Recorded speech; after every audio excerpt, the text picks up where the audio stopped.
everybody. We have breaking news right now at 10. Just one day after the state of Minnesota terminated their mineral leases, Mesabi Metallics has filed a lawsuit against the DNR.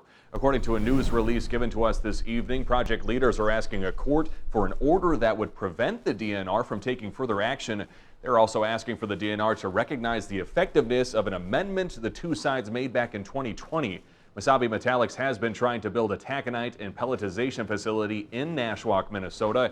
Just yesterday, the DNR reported that they made the move because Mesabi didn't meet a series of set requirements. You can find more details on this lawsuit at cbs3duluth.com. Right now out in Las Vegas, the Minnesota Wild are currently fighting for a chance to make it into the next round of the NHL playoffs. After trailing 3-1 in the series to the Vegas Golden Knights, Minnesota dug deep to pull out back-to-back wins in elimination games to force this Game 7. So far, it has been a crazy back-and-forth game with the two teams trading early goals in the first and second.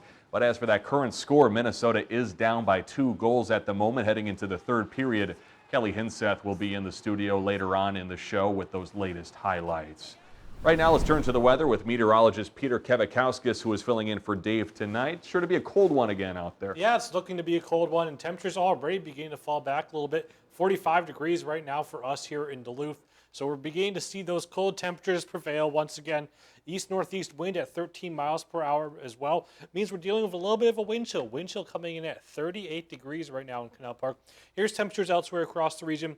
As you can see, we're still a little bit warmer out west because they actually had some clouds begin to work their way into the region. 52 right now in Baudette, 49 in Bemidji, 48 in International Falls, 39 degrees on top of the hill, 45 in Park Point, 40 degrees in Solon Springs, and 30 right now in Silver Bay. Silver Bay seems to be a cold spot. Right now, forecast for tonight for us here in the Twin Ports, 33 degrees, partly cloudy skies, and definitely another chilly night with that east wind between 5 and 10 miles per hour.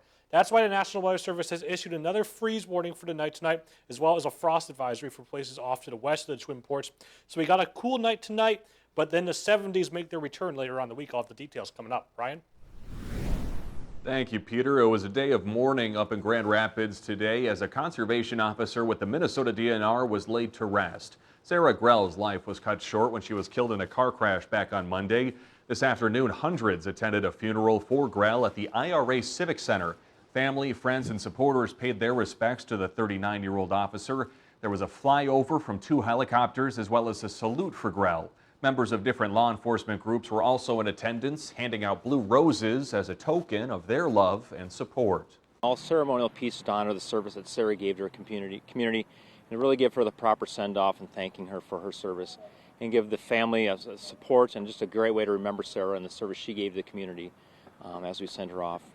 Officer Grell leaves behind a husband and 3 children. Leaders with the DNR say Grell was the epitome of a public servant, serving since 2005 and following in the footsteps of her family. When it comes to the future of vaccines, there may come a day when we no longer have to use needles. A group of biomedical engineers at the University of Minnesota say they have developed a different way to deliver vaccines to the body through a dissolvable wafer on your tongue. Danny Spewak heard more about how that works. It's such a convenient way to do it. Dr. Chun Wang's lab finds 2 main challenges with vaccine delivery. One is needles and syringes. Ow, right?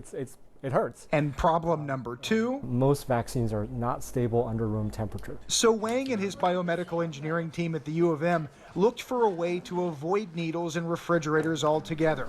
So there it is. The researchers developed this protective wafer that dissolves under the tongue and delivers vaccines to the rest of the body. After absorbing water, this thing turns soft. The method has tested well on animals so far with HIV proteins. Hopefully in the next few years we'll be able to do all the testing and eventually go to humans. This research started before the pandemic, but Dr. Wang says the wafers will apply broadly to protein-based COVID-19 vaccines and with some further tweaks should work for mRNA vaccines like Pfizer and Moderna. Cuts a lot of cost associated with refrigeration. It could mean tremendous benefit to people living in low resource areas, not only in this country but worldwide. Next, companies and government agencies will need to get on board to develop a product, which could be a long process. Preclinical testing and then human trials in phase 1, 2, 3, and eventually, getting on the market. But already Wang and his colleagues are proud of the breakthrough they've made in their field. Bringing medicine and engineering together and creating life-saving technology. So I'm very happy to be at the spot. That was Danny Spewak reporting. There's good news for campers and staffers this summer. The CDC says those attending or working at summer camps who are fully vaccinated won't need to wear masks. Right now, children ages 12 and over can get Pfizer's COVID vaccine. The CDC has previously said people who are fully vaccinated do not need to routinely test for COVID unless they are experiencing symptoms. Down in St. Paul, it appears Minnesota lawmakers won't meet their Friday goal as they continue negotiating Minnesota's next two-year budget. Democratic House Speaker Melissa Hortman says negotiators are still driving as hard as they can to get everything ready to pass in a special session on June 14th, which they hope will only take one day. Hortman says numbers have been agreed to for the commerce and energy budgets, and she says negotiators were close earlier this afternoon on the higher education funding as well as tax bills.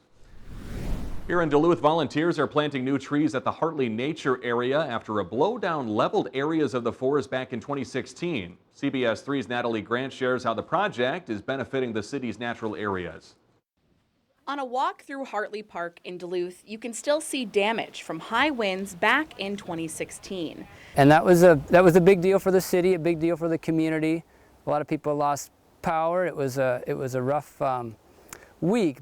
Now, the Nature Conservancy is partnering with the city of Duluth to repopulate areas of the leveled forest. Chris Dunham and his team at the Conservancy say they will be introducing 6 new tree species designed to do well in Duluth's expected warmer and drier climate. We thrive when nature thrives.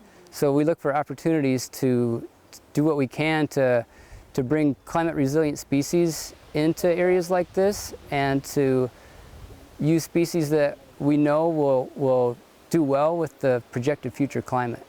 About 24 volunteers have been working to plant thousands of trees over the 80-acre area. It's hard work that the city says is all